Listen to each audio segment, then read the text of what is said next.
Hello everyone, this is Jayant. So आज हम पढ़ने वाले हैं मॉलिक्यूलर स्पेक्ट्रोस्कोपी, जो कि एक बहुत ही इंटरेस्टिंग टॉपिक है एंड बहुत ही इंपॉर्टेंट टॉपिक है in chemistry point of view. So basically in spectroscopy हमें वैसे ये जानना है कि ये क्या होता है, इसके प्रोस्पेक्टिव्स क्या हैं, इसके एप्लीकेशंस क्या हैं, कितने टाइप्स के होते हैं और हर टाइप्स की क्या क्या एप्लीकेशंस हैं। तो बेसिकली अगर हम सिंपल फंडामेंटल्स और डेफिनेशंस की बात करें तो यहाँ पे मैंने दो वर्ड लिखे हैं, that is molecular and spectroscopy. तो इन्हीं दो वर्ड से हम क्या कर सकते हैं, पूरी स्पेक्ट्रोस्कोपी का ओवरव्यू ले सकते हैं। कैसे? Suppose we have a word that is molecular. Molecular means molecules, और मॉलिक्यूल्स में क्या होता है, एटम्स। ये दोनों चीजें मिलकर क्या बनाती हैं, एक मैटर। सो मॉलिक्यूलर से ये चीज तो क्लियर होगी कि अपने पास कहीं ना कहीं कोई मैटर है। स्पेक्ट्रोस्कोपी मतलब लाइट, तो अपने पास कहीं ना कहीं लाइट और मैटर के साथ कोई केमिस्ट्री है। सो इसी चीज को जब भी कोई लाइट किसी मैटर पे पड़ती है तो उसमें क्वांटम मैकेनिकली और क्वांटम लेवल पे क्या क्या चेंजेस आती हैं, क्या क्या ट्रांजिशंस होती हैं, उन्हीं ट्रांजिशंस की स्टडी को हम क्या कहते हैं, स्पेक्ट्रोस्कोपी। सो अगर हम सिंपल वर्ड में स्पेक्ट्रोस्कोपी को डिफाइन करें यहाँ पे, तो ये क्या होता है, it is basically the interaction of light with matter. So it is just a simply an interaction of light with a matter. But now, why we study it in a chemistry? Because since I mentioned that there is some related to the light and matters, and matter, according to quantum mechanics, the molecules which consisting of matter will have a different energy levels. So what happen? So whenever a light, that is, suppose we have a different energy levels of this any matter, suppose this is some matter. So whenever a light falls on this matter, तो इन matters में क्या क्या changes आएंगे, that is changes quantum mechanically में क्या होगा कि या तो ये ट्रांजिशन ऐसे हो जाएंगी, that is lower to higher level transitions होंगी, और इन्हीं ट्रांजिशंस या फिर इसका रिवर्स होगा, ऐसी भी ट्रांजिशंस हो सकती हैं higher to lower level.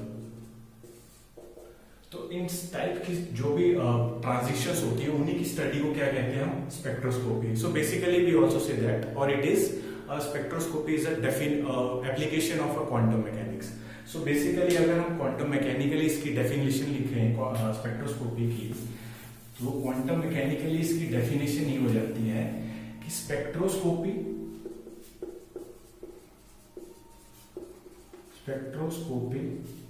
is a technique in which there is a study of transitions that take place between various discrete levels of molecules when light falls on it.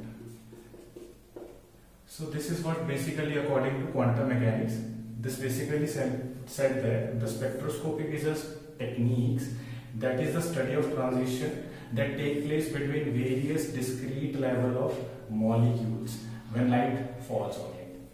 So in order to understand what is basically happening there, we have to understand the two words, that is matter as well as the light. So let us first start with the light. What is light?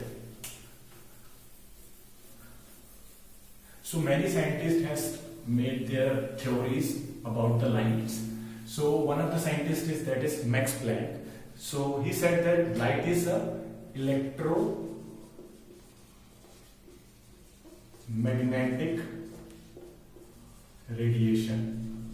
Light एक electromagnetic radiation है। इसका मतलब क्या है कि इसमें एक electric field component है प्लस एक मैग्नेटिक फील्ड कंपोनेंट है, सही है। तो ये दो चीजें आपस में क्या होती हैं, परपेंडिकुलर होती हैं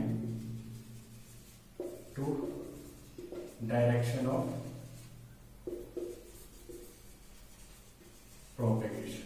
तो ये तो सिंपल चीज हो गई कि electromagnetic radiation according to Planck's उन्होंने कहा कि जो इलेक्ट्रोमैग्नेटिक लाइट है वो इलेक्ट्रोमैग्नेटिक रेडिएशन की तरह एक्ट करती है, और लाइट की कुछ एनर्जी होती है। वो एनर्जी क्या होती है, that is light has a particle nature. So light का पार्टिकल क्या होता है, फोटोन।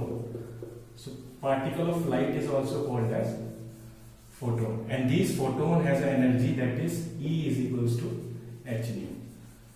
सो इस एनर्जी का जब भी जैसे लाइट गिरी किसी मैटर पे, so since we are providing some energies, तो जैसे मॉलिक्यूल ने एनर्जी ली तो वो क्या करेगा, either lower to higher level जाएगा और हायर टू लोअर लेवल जाएगा, either they showing absorption phenomena और एमिशन फिनोमेना। सो अगर हम किसी भी मैटर के ऊपर लाइट डालते हैं, मींस अल्टीमेटली हम उसमें एनर्जी दे रहे हैं, तो वो एनर्जी से क्या क्या चेंज आएगा मैटर पे, वही हमें पढ़ना होता है। तो इसमें एक और पॉइंट है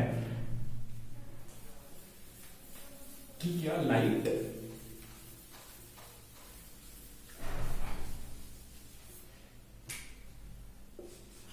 इसमें हम एक और चीज पढ़ते हैं that is called as spectrum, spectrum of light.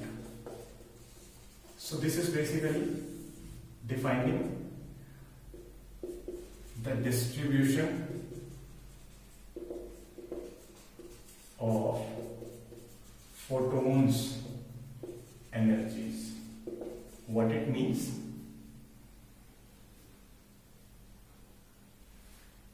It means that suppose we have, as I mentioned, that is delta E is equals to h nu. That is nu is what? C upon lambda. So we have h c upon lambda. That is E. So this is what the expression.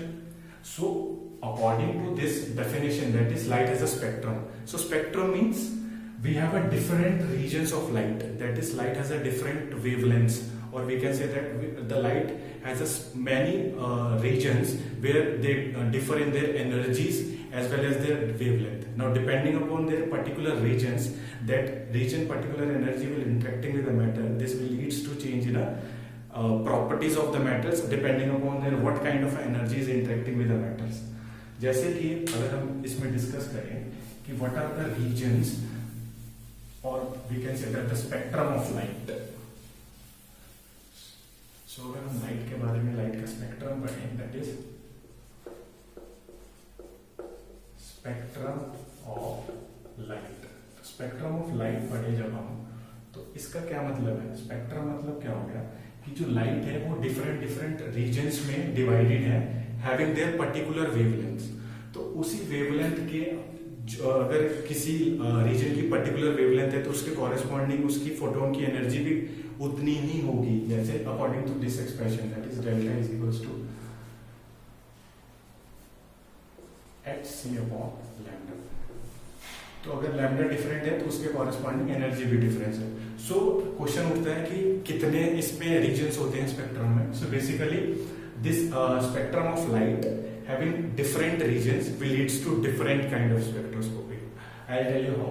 For example, we have like light has a different regions, and the regions like corresponding to like radio waves, we call it as radio waves, then we call it as microwave, then we have IR, then we have UV, then we have visible, then we have X-rays, then we have gamma ray. So if we see from this to this, lambda increases, that is energy increases, from this to this lambda increases. So अगर हम देखें तो इसकी wavelength ज्यादा है as compared to this, this, this, this and this. So depending upon these regions, suppose these regions have a particular wavelength, so these photons, the photons of these regions have a specific energy because according to this expression. Now once the photons has a different energies, so ये photon की जो energy होगी ये हर एक molecule के, हर molecule जो molecules की molecular level में जो अरेंजमेंट है उनको अलग अलग लेवल पे डिफर करेगी या चेंज करेगी, या उसमें जो ट्रांजिशंस होंगी वो अलग अलग होंगी, बिकॉज एनर्जी उनमें डिफरेंस है। तो इसी वजह से हर different region of light when interacting with the matters, this will leads to different kind of spectroscopic techniques, और इसी स्पेक्ट्रोस्कोपिक टेक्निक्स और by using these kind of different regions we can make different kind of spectroscopic techniques used to identify different properties of the molecules. So basically अगर हम देखें कि क्या क्या हम कौन कौन सी स्पेक्ट्रोस्कोपी हमारे पास होती है, that is the types of spectroscopy. तो अगर हम देखें कि what are the types of spectroscopy, that is type of spectroscopy. So type of spectroscopy क्या है? So we have radio wave जो सबसे लॉन्गेस्ट वेवलेंथ की होती है, इसके कॉरेस्पॉन्डिंग हमें कौन सी स्पेक्ट्रोस्कोपिक टेक्निक मिलती है? NMR and NQR।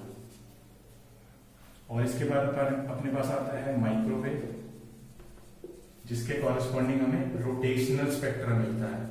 We'll discuss in detail all these spectroscopic techniques. We have discussed in detail that what kind of molecules will interacting with this particular wavelengths, or what kind of information we get from these different kind of spectroscopic techniques. For example, like we have a radio waves. When these radio waves, or we can say that the wavelength of these light wavelengths interacting with the matter, this will produce a rotational and ESR spectra. Or we have second like IR produces vibrational spectra. Then we have UV, they produces a electronic spectra. Then we have X-ray. X-ray से हमें क्या मिलता है? XRD pattern. And then we have gamma rays, जो कि show करती है moss Bayor spectroscopy. तो इन सारी स्पेक्ट्रोस्कोपी का हमें एप्लीकेशन क्या होता है? जैसे NMR से हमें क्या मिलता है कि हमें कोई भी मैग्नेटिक न्यूक्लियाई के एनवायरनमेंट के बारे में पता लगता है, जिससे हम क्या करते हैं, उसकी स्ट्रक्चर बता सकते हैं। उसके बाद रोटेशनल से हमें क्या मिलता है? हमें बॉन्ड लेंथ मिलती है, हमें म्यू मिलता है, mu is basically the reduce mass. Then we have vibrational से हमें बॉन्ड एनर्जी मिलती है, बॉन्ड एनर्जी मिलती है, फोर्स कांस्टेंट मिलता है। इलेक्ट्रॉनिक स्पेक्ट्रा से हमें इनर इलेक्ट्रॉनिक स्ट्रक्चर मिलती है। हम इलेक्ट्रॉनिक स्ट्रक्चर को क्या क्या लेवल्स पे ट्रांजिशन होते हैं, कौन कौन से ऑर्बिटल्स इन्वॉल्व होते हैं, वो सब मिलता है हमें। देन वी हैव एक्स-आईडीज में हमें क्रिस्टल स्ट्रक्चर्स मिलते हैं, crystal structures and D spacings. Then we have Mossbauers में हमें मॉस बायर एक्टिव न्यूक्लियाई की स्टडी करते हैं, Mossbauer active nuclei. So all these kind of things we have studied later, like one by one. We have studied rotational, vibrational, electronics, XRD, and this. So all these kind of a spectroscopy have a different kind of a wavelengths, and these wavelengths will interacting with a different kind of a molecules. We will see how or what kind of a molecules will interacting with this particular wavelengths, or this particular we can say that the wavelength of the lights. So let us discuss further, like how we decide that what kind of a molecule or which type of the molecules will undergoing a particular spectroscopy. Or we can say that suppose we have any that is a region of light, for example we have a rotational spectra which is observed in a like microwave region. So in these regions is all the molecules, question है क्या जो microwave है उस जगह वो किसी matter पे पड़ेगी, तो क्या वो मैटर क्या सारे मॉलिक्यूल्स जो रोटेशनल स्पेक्ट्रा देंगे जब कोई भी माइक्रोवेव जब किसी मैटर पे पड़ेगी। तो क्वेश्चन है कि जब भी suppose we have a particular wavelength that is इसमें क्या है hc/λ1। सपोज ऐसी कोई अपने पास वेवलेंथ है एनर्जी, तो जब भी ये किसी मैटर पे पड़ेगी तो क्या ये मैटर की प्रॉपर्टीज डिपेंड करती है कि ये इसके साथ इंटरेक्ट करेगी? जी हाँ, बिल्कुल। तो इन्हीं सब मॉलिक्यूल्स को हम अगर कैरेक्टराइज करें तो हम दो basically depending upon that there is a rule through which we can classify these molecules, that what kind of a molecules will interacting with which specific that is the region of light. So the rule name is selection rule. Selection rule. तो selection rule हम पढ़ते हैं ताकि हमें molecules की, ताकि हमें पता लगे कि कौन सा molecule और कौन सा वेवलेंथ के साथ इंटरेक्ट कर पाएगा। तो बेसिकली क्या होता है, ये दो टाइप के होते हैं। एक तो इसमें आता है तुम्हारे पास ग्रॉस सिलेक्शन रूल, और उसके बाद अपने आता है स्पेसिफिक सिलेक्शन रूल।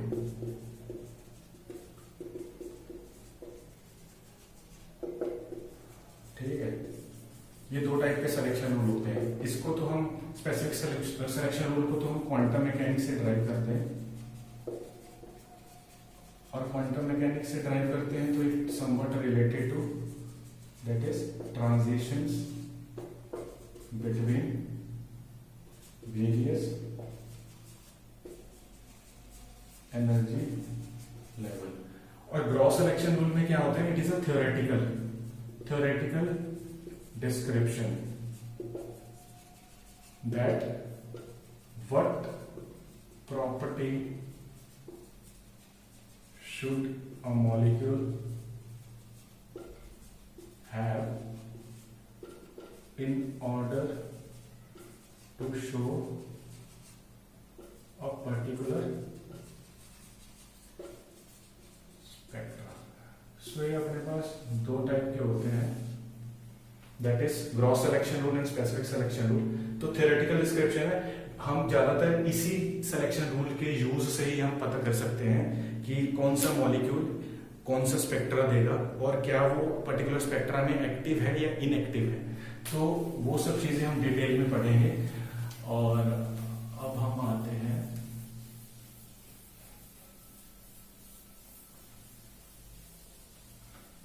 इसके बाद the most important thing, because since a light interacting with a matter, but we observe some spectra, right? But there is some conditions that we have discussed, that what kind of a molecule will interact with this particular wavelength. So these will produce a different kind of a spectra. Now when different kind of spectra is produced, there is a very big that is a question arises, that how we can interpret that spectra, because once if we don't know that how to interpret the spectra, तो हमें उसका ये नहीं पता लगेगा कि हम उससे क्या उससे जो भी प्रॉपर्टीज है वो कैसे पता करें। तो सबसे इम्पोर्टेंट चीज होता है कि हम जो भी स्पेक्ट्रम मिल रहा है उसको इंटरप्रेट करना आना चाहिए, ताकि हम उससे क्या उसकी जो प्रॉपर्टीज हैं वो हम उससे फाइंड कर सकें। तो और वो जो स्पेक्ट्रा होता है, स्पेक्ट्रा बेसिकली डिपेंड करता है कि तुम्हारी इंटेंसिटीज क्या है। Intensity means what I means that intensity of transitions.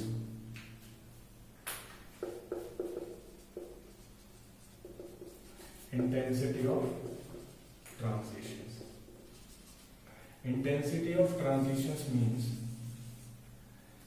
ये इंटेंसिटी ऑफ ट्रांजिशंस दो फैक्टर्स पे डिपेंड करते हैं। इसका मतलब क्या होता है इंटेंसिटी ऑफ ट्रांजिशन का, कि जब भी कोई लाइट मैटर पे गिरी और मैटर ने क्या करा, इलेक्ट्रॉनिक ट्रांजिशन शुरू करी, जब भी वो इलेक्ट्रॉनिक ट्रांजिशंस जब तक क्या हो जाए, इंटेंसिफाई ना हो, जब तक कि वो इंटेंसिटी के साथ ट्रांजिशन ना हो, तब तक हमें स्पेक्ट्रा क्या मिलेगा, क्लैरिफाइड नहीं मिलेगा, मतलब डिस्क्रीट और परफेक्ट स्पेक्ट्रा नहीं मिलेगा, और उसको हम डिकोड या इंटरप्रेट नहीं कर पाए उस स्पेक्ट्रा को। तो इसी वजह से intensity of transition should be very important. It basically depends upon two factor, that is number of particles in ground state, एक तो इस पे डिपेंड करता है, एक डिपेंड करता है अकॉर्डिंग टू बोहर्स,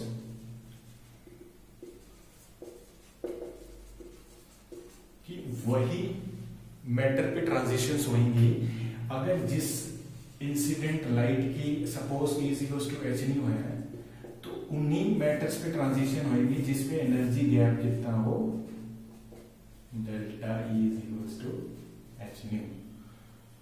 अगर इतना एनर्जी गैप है किसी मॉलिक्यूल्स में तो ये एनर्जी एब्जॉर्ब करके ट्रांजिशन हो जाएगी, तभी क्या होगा हमारे पास इंटेंसिटी बढ़ेगी, intensity of transition will be increases. So according to Bohr, if delta E is equals to h nu, then only we can say that transition will be possible. और इसके बाद जो फर्स्ट फैक्टर है वो क्या है, the number of particles in a ground state. What it means that this is basically a Boltzmann distribution law. Boltzmann distribution law.